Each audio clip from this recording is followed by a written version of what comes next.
의원님! 예. 뭐하고 계세요? 이야, 벼가 아주 탐스럽게 열렸네요. 여물었어요. 예? 이제 여기... 벼를 이제 별 때가 됐네요. 아, 의원님. 예. 여기 오늘 쌀 축제한다고 들었는데 의원님 혹시 모르실 분들을 위해서 간단하게 의원님 소개 좀 부탁드릴게요. 아, 저요? 예, 저는 이천시 재선 국회의원입니다. 예, 저는 그동안에 공직생활을 국토교통부에서 25년을 했는데, 사실은 저는 어릴 때 중학교 1학년 때 아버님을 여의고 제가 소년 농군 가장이 돼서 사실은 이렇게 오늘 옛날 농기계 없이 벼를 직접 농사를 지면서 4년간 농군의 체험을 그냥 삶의 저의 현실로 했던 그런 기억이 있습니다. 누구보다도 농민들의 마음을 잘 아는 정치인이 저라고 자신 있게 얘기할 수가 있죠. 이것으로 경기도 모리락분의 제50호 엔 아니고요. 이리로 오신 복고국입니다요. 아이 복 열고 들어가야 되는데 아이 대문 열고 것이 으쌰 무지개 잘했다. 무지개 잘했어. 땡길게요. 하나 둘 셋. 야. 여기는 또 명인, 우리 쌀 명인들이 여기 전시를. 이게 이제 요새는요, 이 쌀의 품질을 측정을 합니다. 이게 이제 참 옛날에는 그냥 우리가 감으로 알았지만 요새는 기계가 있어서 이 쌀의 이 미질을 측정을 해요. 그래갖고 이 쌀의 맛이 가장 찰기와 이런 그 맛 이런 것을 측정을 해갖고 이제 제일 우수한 거를 선발을 해요. 과학적으로 선발을 해요. 그 중에 보니까 여기가 최고 1등 상 받았네. 이게 1등이네요, 명인. 명인. 이 동네가 뭐가 명이에요? 이게 만져보면 좀 달라요? 그러니까 이제 특히 먹어보면 알죠. 밥을 해서 먹어보면 그 쌀이 확실히 다르네. 같은 동네에서 한 건데도 색도 다른데요? 그렇죠. 요거랑 때깔도 차이 그렇고 또 맛이 다르죠. 밥을 하고 나서 먹는 맛이, 식감이. 우리 이참에서 요 알참미하고 해들미가 새로 개발된 거예요. 옛날에는 아키바레라는 그 일본 품종을 많이 심었는데 우리가 그거보다 아키바레보다 더 맛있고 더 좋은 쌀을 만들었어요. 그래서 이 알참미는 늦게 생산하는, 요즘같이 늦게 생산하는 쌀. 요거는 해들미는 약간 조생종이라 해서 일찍. 요거는 이제 9월 초부터 생산하고, 요거는 추석 때 먹는 쌀이에요. 요거는 이제 좀 늦게. 그래서 대신 늦게 수확하는 대신에 알차죠. 쌀이 맛이 아주 더 차지고. 신기하다. 드셔보셨어요? 둘 다? 그럼.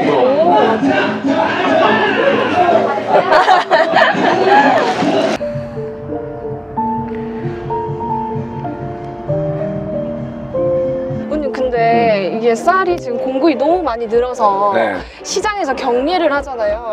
그러면 그거는 다 버리는 거 아니에요? 쌀을? 다 폐기 처분하거나. 버릴 순 없죠. 원래 격리. 그래서 난 그 말이 좀 참 마음에 안 들어요, 솔직히. 격리의 개념은 그거거든. 뭔가 나쁜 것을, 어떤 좋은 현상을 방해하는 나쁜 것들을 배제시켜서 그렇게 어떻게든 처분해버리는 걸 격리라고 그러거든. 우리가 예를 들면 그 코로나에 감염되면 일정 기간 격리를 시키잖아요. 그 사람이 더 이상 돌아다니면서 그걸 전파를 못 시키게. 그래서 격리를 시켜서 일단은 추가 이제 나쁜 것의 확산을 막는 건데, 이게 이제 쌀을 격리한다는 얘기는 그러면 이놈들이 다 유통되면은 가격이 폭락을 하니까 일정 분량을 따로 격리를 시켜 놓으면 가격이 이제 적정 가격이 나오겠죠. 근데 이 격리라는 것은 거기서 끝나는 게 아니죠. 결국 재고로 남게 되잖아요. 재고로 나오면 그걸 보관 비용이 또 장난이 아니거든.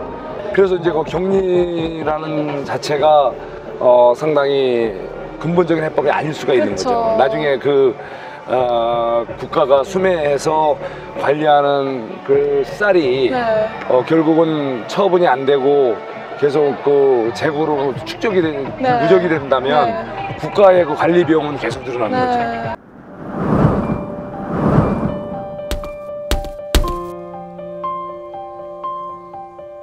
쌀이 너무 공급이 과잉으로 인해서 맞아. 그런 지금 또 농민들이 맞아요. 많이 피해를 입고 계시잖아요. 네, 그래서 맞아요. 국회 차원에서도 좀 이제 양곡관리법 맞아요. 개정안이 나오고 있는데 관련해서 좀 의원님은 어떻게 보세요? 이제 뭔가 그 쌀 수급에 문제가 있어요. 바로 이제 약간 시장이 실패하는 영역이죠.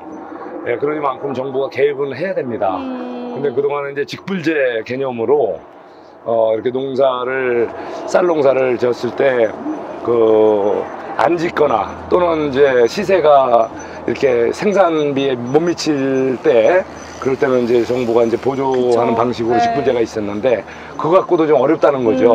농민들이 과잉 생산된 것들이 이제 시장에다 소화가 안 되고 결국은 그게 그냥 재고로 남아서 결국은 원가는 다 들어간 건데 농민들의 손실로 또는 농협 조합들의 손실로 그대로 남게 돼 갖고 그거를 마냥 방치할 수는 또 없잖아요.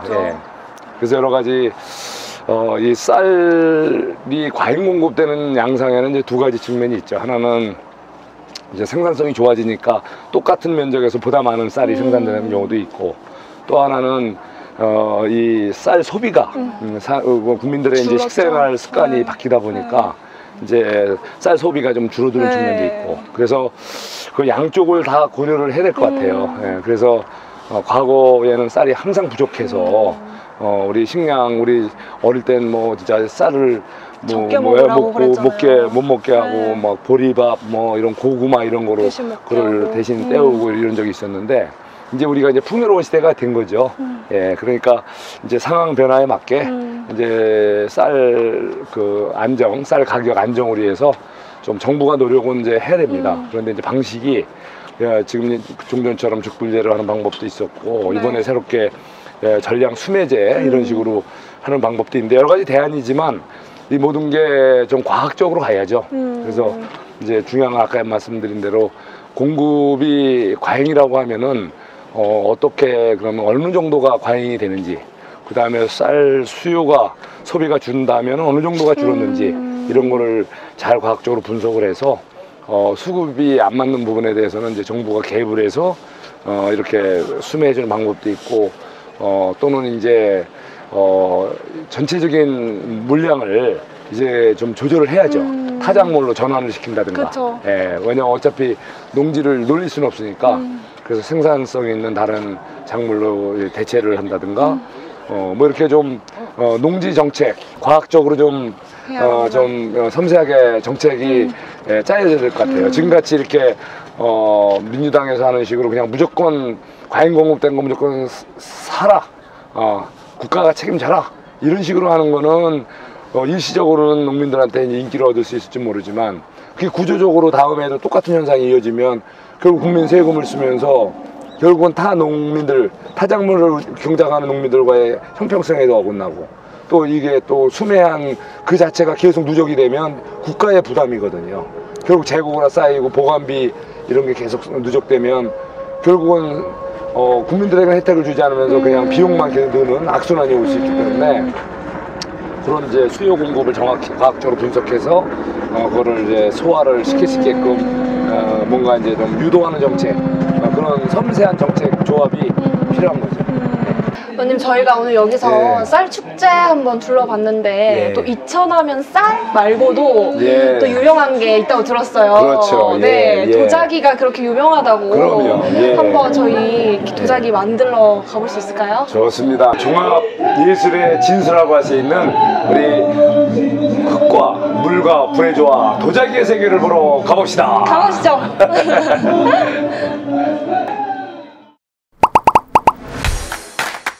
잠깐! 주식이 어렵다고? 하루 10분 감을 보면 성공 투자에 감이 잡힌다. 투자 정보가 한눈에 감을 통해 해외 주식의 감을 잡아보세요.